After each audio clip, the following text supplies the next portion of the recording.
안녕하세요. 저는 남편과 함께 식당을 운영하고 있는 30대 여성입니다. 오늘은 저희 형님 얘기를 해볼까 합니다. 제 마음 속에만 담아두고 있던 얘기인데, 한 번쯤은 누군가에게 털어놓고 싶었던 이야기입니다. 자기야, 나 이상한 걸까? 부모님이 돌아가셨는데도 슬프지가 않아. 아니, 오히려 후련하다고 해야 하나. 나를 그렇게 괴롭게 했던 두 분이 이제 세상에 안 계시다고 생각하니까 나도 더 자유롭게 살 수 있을 것 같은 기분이야. 자기 맘 이해해. 자기 부모님께서 자기랑 친형을 그렇게 차별 대우하셨다면서. 집이랑 연락 끊고 살 수밖에 없었던 자기 맘은 얼마나 힘들었겠어. 이제라도 마음 편하게 살자. 날 이해해줘서 고마워. 그런데 고민이 하나 있어. 형한테 요즘 자꾸 연락이 와. 부모님 돌아가셨고, 이제 세상에 혈육이라고는 형이랑 나 둘뿐인데, 우리끼리 이렇게 연 끊고 살면 안 된다면서 말야. 자기랑 아주버님의 관계는 어땠어?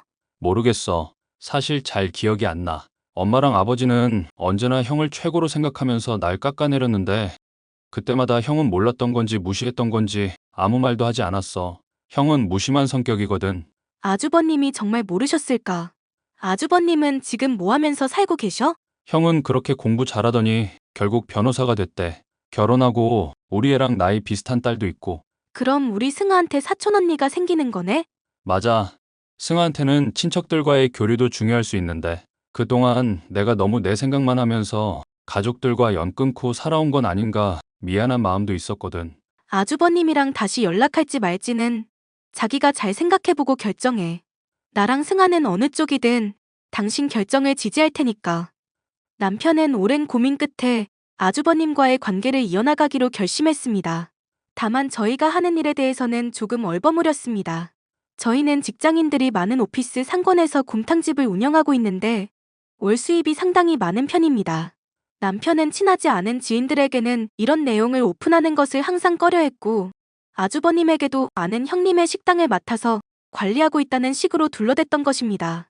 저희는 가끔 만나 식사를 했고 저는 아주버님의 부인인 형님과도 좋은 관계를 유지하기 위해 노력했습니다.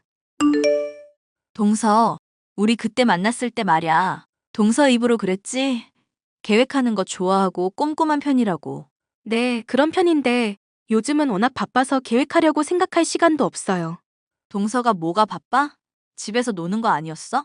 그렇긴 한데 승아 키우느라 바빠서요. 애는 동서만 키우나, 유나는. 다름이 아니라 우리 두 가족 모두 모여서 태국 여행 가는 거 어때? 태국 여행이요? 승아는 아직 비행기 한 번도 안 타봤지? 동서네가 아무리 벌이가 적고 해외 경험이 없다고는 해도 승아는 다르잖아. 이제 막 커가는 애한테는 다양한 경험을 하게 해줘야 한다고. 동서네는 해외 거의 안 가봤을 테니 셋만 가기는 무리일 거고 우리랑 같이 가자. 승아 데리고 나간 적은 없지만 저도 해외 가봤어요. 그런 쪽으로 아무것도 모르지는 않아요. 그럼 다행이네. 그이가 변호사라 너무 바빠서 3박 4일 정도 빠듯하게 시간 낼 수 있을 듯 하니까. 동서가 거기에 맞춰서 계획 좀 짜봐. 제가요? 그런 거 좋아한다며. 좋아하는 거 하게 해준다는데 왜 그렇게 놀라? 여행 경비랑 동선 같은 것도 세세하게 짜봐. 동서가 얼마나 꼼꼼한 사람인지는 그걸로 판단할 테니까. 아, 저도 요즘 시간이 없어서요. 동서, 그동안 우리 두 가족 관계가 소원했다고는 하지만 우리 엄연한 가족이야. 가족들끼리는 그렇게 눈치 볼 필요 없어.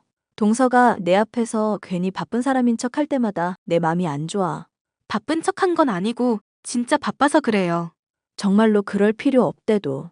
내 앞에서 바쁜 척 안 해도 동서가 쓸모 있는 사람이라는 거 다 알고 있어. 그러니까 편하게 얘기하자고. 그럼 이번 거는 부탁 좀 할게. 다음 주 안에 계획표 보내줘. 저는 형님이 저를 무시하는 것 같아 조금 기분이 상했지만 남편에게는 말하지 않았습니다.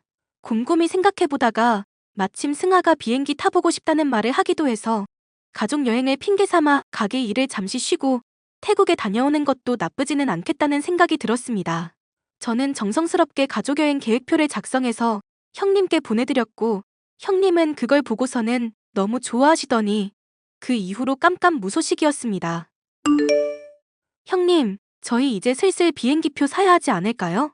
동서, 내가 말 안 했나? 우리 이미 태국 다녀왔어. 네? 저한테는 분명히 저희 두 가족 다 함께 가는 가족여행이라고 하셨잖아요.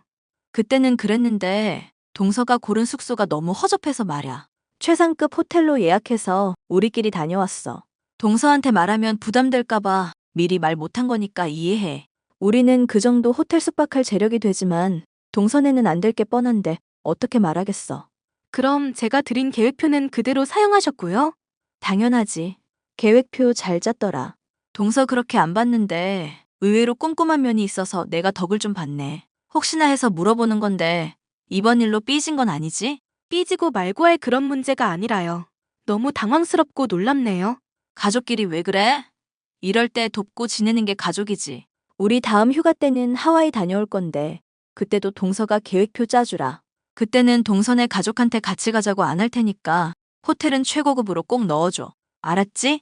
형님은 저희를 배려해서 저희한테 말도 없이 최고급 호텔로 여행을 다녀왔다고 했지만 그게 배려가 아니란 건 저도 알고 있었습니다. 묘하게 자기네들은 잘 살고 저희는 어렵게 살고 있으니 이 정도 수준 차이 나는 건 당연하다는 전제를 깔고 저에게 말을 하고 있었습니다. 게다가 제가 집에서 논다는 이유로 저를 봄으로 부려먹으려는 시도까지 하려는 게 제 눈에 보였습니다. 사실 저는 저희 식당에서 일하느라 눈코 뜰 새 없이 바쁜데도 형님은 아무것도 모르고 저에게 이것저것 부탁을 해왔습니다. 형님, 왜 자꾸 저희 집에 아윤이를 보내시는 거예요? 어제 변호사 와이프들 모임이 있었어. 갑자기 잡힌 모임이라 아윤이 보낸 거니까 동서가 이해해. 아참, 변호사 와이프 모임이라고 해서 너무 오해하지는 마. 드라마에서 보는 것처럼 서로 시기하고 질투하는 그런 여자들 모임 아니니까. 우리 미래를 발전적으로 그려가는 와이프들 모임이라 빠질 수가 없었어. 형님네 일하시는 아주머니도 있잖아요. 그분이 평소에 아윤이 돌봐주시는 걸로 알고 있는데 굳이 저희 집까지 보내시는 이유가 뭐예요? 그게 말야, 아윤이가 동선의 집밥만 먹으면 아토피가 좋아지거든. 그게 너무 신기하고 좋아서 보냈어. 그럼 아윤이 아토피 고치려고 저희 집에 보냈다는 말씀이세요? 형님, 제가 분명히 말씀드리는데 저 굉장히 바빠요. 그런 이유로 저희 집에 아윤이 보내는 거 다시는 허락 못해요. 동서가 뭐가 바빠? 서방님은 식당 관리를 하고 동서는 집에서 논다며. 저도 이번에 일 구했어요. 그래서 더 이상 집에서 노는 사람 아니에요.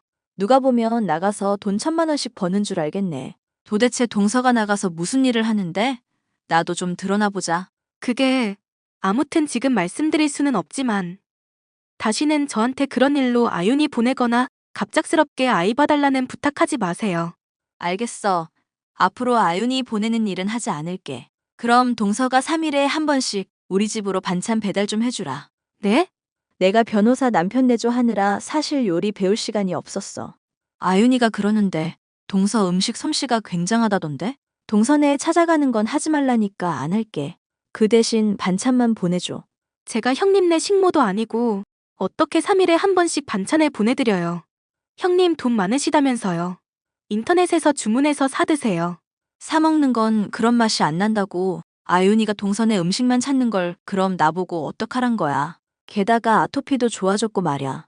내가 돈 줄 테니까 우리 상부상조하자. 재료비로 10만 원 정도 매달 보내주면 충분하겠지? 형님 정말 너무하시네요. 저를 어떻게 생각하길래 10만 원 주고 3일에 한 번씩 반찬 보내라는 소리가 나오세요? 다시는 저한테 그런 말씀 하지 마세요. 형님은 저를 공짜로 부릴 수 있는 노예처럼 생각하는 것 같았습니다. 본인이 해야 할 일을 저한테 시키면서 본인이 대단한 사람인 것 같은 만족감을 느끼는 것 같았습니다. 저는 최근에 일을 시작했다는 거짓 핑계를 대면서 형님과 멀어지려고 노력했습니다. 저랑 남편이 원래 식당을 운영하고 있으며 제가 거기서 일하고 있는 사실은 절대 비밀에 붙였습니다. 그러던 어느 날이었습니다. 동서, 나 어제 동서 봤어. 저를요? 어디서요? 땡땡 식당에서. 친구 만나러 오랜만에 그 동네 갔다가 동서 보고 얼마나 놀랐는지 몰라. 동서, 사는 게 그 정도로 힘들어? 그런 게 아니라 그냥 일하는 것뿐이에요. 보니까 식당이랑 홀이랑 왔다 갔다 하던데 정확히 하는 일이 뭐야? 홀서빙? 설거지? 이것저것 해요. 제가 하는 일이니까 관심 안 두셔도 돼요. 동서랑 내가 남이야? 어떻게 관심을 안 가져? 동서가 식당에서 그릇 닦는 거 보고 내 마음이 얼마나 불편했는지 몰라. 그래서 내가 어젯밤 내내 생각해봤는데 말야. 동서가 이 얘기 듣고 감동받아서 쓰러지지 않을까 모르겠네. 무슨 말씀인데요? 식당에서 그릇 닦는 거 힘들잖아. 그치? 힘든 일 그만하고 우리 집 와서 편하게 일해. 마침 일하는 아줌마도 그만둬서 우리 집 파출부 할 사람이 필요했거든. 동서가 와서 일해주면 딱일 것 같아. 저보고 형님네 집에 가서 파출부로 일하라고요? 돈은 거기 받는 거 2배로 줄게. 거기서 월 50은 받아? 우리 집에서 일하면 100만 원은 넘게 줄 테니까 동선의 살림도 필 거고. 동서가 만든 음식 먹으면 아윤이 아토피도 좋아질 거니까 일석이조잖아. 어때?